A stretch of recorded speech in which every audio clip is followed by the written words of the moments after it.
আসসালামু আলাইকুম। আপনারা সবাই কেমন আছেন? আশা করি অনেক ভালো আছেন। তো আজকে আমরা ত্রিভুজ নিয়ে আলোচনা করব। তো ত্রিভুজটা হবে সমবাহু ত্রিভুজ। তো এখন বুঝতে হবে যে সমবাহু ত্রিভুজটা কি। সম মানে কি? সমান। বাহু মানে কি? বাহু। তাহলে সমবাহু মানে সমান বাহু। আমরা জানি একটা ত্রিভুজের কয়টা বাহু থাকে? তিনটা বাহু থাকে, তাই না? তাহলে তিনটা বাহু কি হবে? সমান হবে। তো আমরা দেখি, ক্লাসটা শুরু করি, দেখি আমরা ত্রিভুজটা আঁকাই। তো এটা কি আমাদের সমবাহু ত্রিভুজ। এইটাকে বাহু আমরা এ ধরি, এটা আমাদের বি ধরি, এটা এ বি সি। তার আগে একটা কথা বলে, আমরা ত্রিভুজের ক্ষেত্রফল সমান আমরা কি জানি? হাফ গুণন ভূমি গুণন উচ্চতা। তাহলে এই সূত্রটা আমরা লিখি। ক্ষেত্রফল ক্ষেত্রফল ইকুয়াল হাফ গুণন ভূমি গুণন উচ্চতা। এটা কি জানি আমরা? ত্রিভুজের ক্ষেত্রফল নির্ণয়ের সূত্র জানি। তাহলে দেখো, এটা ভূমি আছে, আমাদের কি নির্ণয় করতে হবে? সাধারণত উচ্চতাটা নির্ণয় করতে হবে। তুমি সমদ্বিবাহু ত্রিভুজের ওই উচ্চতাটা নির্ণয় করলে পারেই হয়ে যাবে।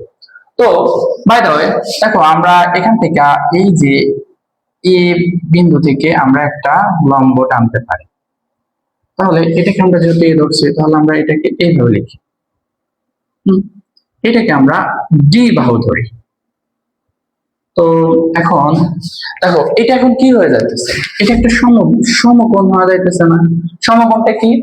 যে একটা 90 ডিগ্রি থাকতে হবে, বুঝতে পারছো? সেটাই আমাদের কি সমকোণী ত্রিভুজ। তো আরেকটা বিষয় জানো, সমকোণের বিপরীত বাহুটাকে কি বলা হয়? সমকোণের বিপরীত বাহুটাকে বলা হয় অতিভুজ। তাহলে এটা একটা অতিভুজ, তাহলে এটার বিপরীত বাহুটা আমাদের অতিভুজ, তাই না? তাহলে আমরা এইটাকে আমরা, যেহেতু এটা সমকোণী ত্রিভুজ আছে, এইটাকে আমরা পিথাগোরাস দিয়ে করতে পারি। তাহলে পিথাগোরাসটা কি দেখি।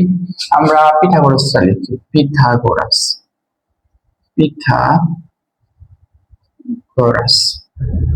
পিথাগোরাসের উপপাদ্য উপপাদ্য অনুসারে। তাহলে বলো, পিথাগোরাসের উপপাদ্য অনুসারে আমরা কি জানি? যে অতিভুজ স্কয়ার ইকুয়াল লম্ব স্কয়ার প্লাস ভূমি স্কয়ার। তাহলে আমরা এটা লিখি। অতিভুজ স্কয়ার ইকুয়াল লম্ব স্কয়ার প্লাস ভূমি স্কয়ার।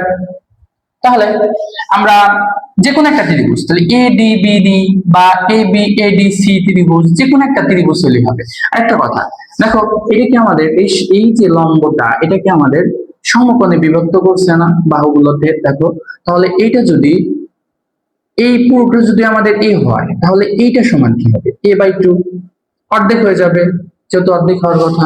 তাহলে a/2। তাহলে দেখো, এটা এটা a/2 কেন দিলাম? দেখো, আমরা এটাকে একটু বিস্তারিত বুঝি। তাহলে a+2 a/2, এটাকে আমরা যোগ করে দেখবো যে এই পাওয়া যায়। তাহলে দেখো, এটার লসাগু কত হবে? 2। তাহলে 2 দ্বারা যে ভাগ করলে কি হয়? 1। তাহলে উপরে কি থাকে? a plus a। তাহলে 2a, a প্লাস a যোগ করলে কি হয়? 2a। তাহলে এটা কি হয়ে যায়? কাটা যায়, থাকে কি? a। আশা করি এটা বুঝতে পারছো। তো এটা আমি একটা মুছে দিই। তো যাই হোক, আমরা পিথাগোরাস দিয়ে করবো। আমাদের মূল টার্গেটটা কি? এটাকে আমরা ইউজ করি, উচ্চতাটা নির্ণয় করবো। তো দেখো, অতিভুজ আমরা কি ধরছিলাম?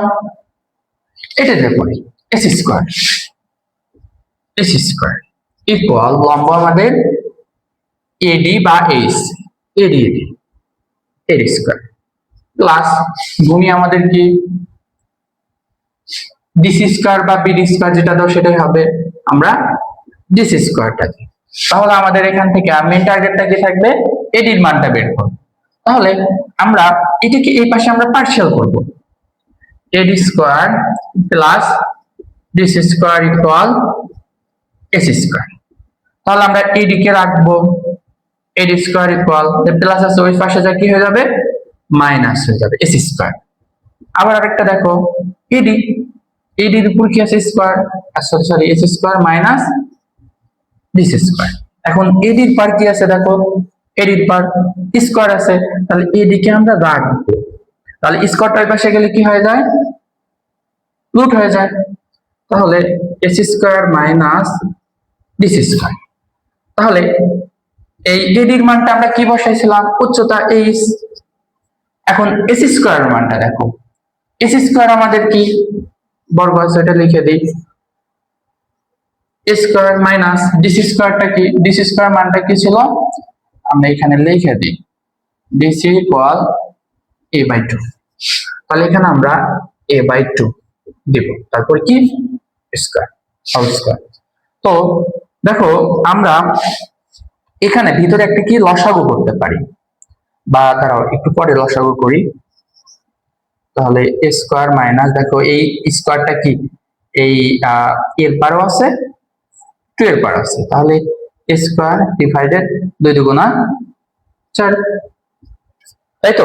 এখন এই ভিতরে আমরা কি করব, লসাগু করব। আচ্ছা দেখি এটা একটু আমরা মুছে দিই, তাহলে এখান থেকে আমরা করে দিই, তাহলে ভালো হবে। দেখো এখানে তাহলে আমরা এইচ ইকুয়াল লিখতে পারি কি, দেখো ভিতরে আমরা আবার কি করব, লসাগু করব। দেখো 4 এখানে কিছু না, মানে কি আছে 1 আছে, 4 এর একটা লসাগু কত 4। তাহলে 1 দ্বারা 4 যদি আমরা ভাগ করি তাহলে কি হয়, 4ই হয়। তাহলে এখানে আমরা লিখতে পারি 4 স্কয়ার, তারপর কি আছে মাইনাস মাইনাস, এখন 4 4 দ্বারা 4 ভাগ করলে কি হয়, 4ই হয়, একই হয়, 1 হয়। তাহলে এখানে 1 হয়, 1 এর সাথে যদি স্কয়ার গুণ করি স্কয়ার, তারপর কি আছে রুট আবার আছে। এখন দেখো 3 4টা থেকে 4টা স্কয়ার থেকে একটা স্কয়ার যদি বাদ দিই তাহলে কি পাই, 3 স্কয়ার ডিভাইডেড 4। তো এখন এই রুট থেকে আমরা এগুলোকে বের করব। দেখো বের করার আগে একটা বেসিক ভালো করে বুঝবা, যে রুট যদি থাকে, এখানে যদি স্কয়ার থাকে তাহলে স্কয়ার রুট সব সময় কাটা যায়। তাহলে এখানে কাটা যায় মানে কি, রুট মানে কি হাফ, রুট মানে কি হাফ। তাহলে এখানে দেখো স্কয়ার, এই রুটের বদলে আমরা কি দিতে পারি, দেখো এখানে তো 2 ছিল, রুটের বদলে আমরা হাফ দিতে পারি। দেখো এই দুটা কি উপরে আছে, তাহলে a 2/2, দেখো এই 2 2 কাটা গেলে কি থাকে, a থাকে। তো এই একটা ব্যাপারটা বুঝতে পারছো। তাহলে আমরা স্কয়ার রুট কাটা যায়, তাহলে a আমাদের বাইরে নিয়ে আসতে পারি। দেখো এই 4 1/4 আছে, দুটা বাদ দিই, তাহলে দেখো এখানে 2 স্কয়ার দিলে পারি কি হয়, 4 কে আমরা ভাঙলে কি হয়, স্কয়ার রুট কাটা যায়। তাহলে আমরা এটাকে কি করতে পারি, 4টা বাইরে নিয়ে আসতে পারি। তাহলে এই রুটকে কি 3 কে কি আমরা কোনোভাবেই করতে পারি, বাইরে নিয়ে আসতে পারি, নিয়ে আসতে পারি না কিন্তু। তাহলে এটাকে রুটের ভিতরেই আটকাই রাখবো। তাহলে এটাকে আমরা কিভাবে লিখতে পারি, এখানে তো 2 হবে, কারণ 4 কে যখন আমরা বের করবো তাহলে 2 তে হবে। আচ্ছা এটাকে আমরা ভালোভাবে বেসিক ভাবে করাই দিই। দেখো এই রুটটা 3 পারে দিব, এই রুটটা এর পারে দিব, আবার এই 4টা রুট করে দিব, বুঝছো। তাহলে দেখো এটা স্কয়ার স্কয়ার কাটা যায়, তাহলে থাকে কি a, এখানে 2 এর পারে স্কয়ার দিলে তাহলে স্কয়ার রুট কাটা যায়, থাকে 2 থাকে। তো এখন এখানে √3 কে আমরা বের করতে পারি না। তো দেখো এটাকে আমরা √3/2 a দিতে পারি। আশা করি এটা বুঝতে পারছো। অন্যভাবে করা যায়, তোমরা যেভাবে করো।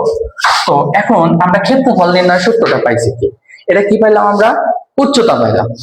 তাহলে এখানে বসা দাও, ক্ষেত্রফল সমান আমরা 1/2, ভূমি আমাদের কি ছিল a, গুণন উচ্চতাটা কি √3/2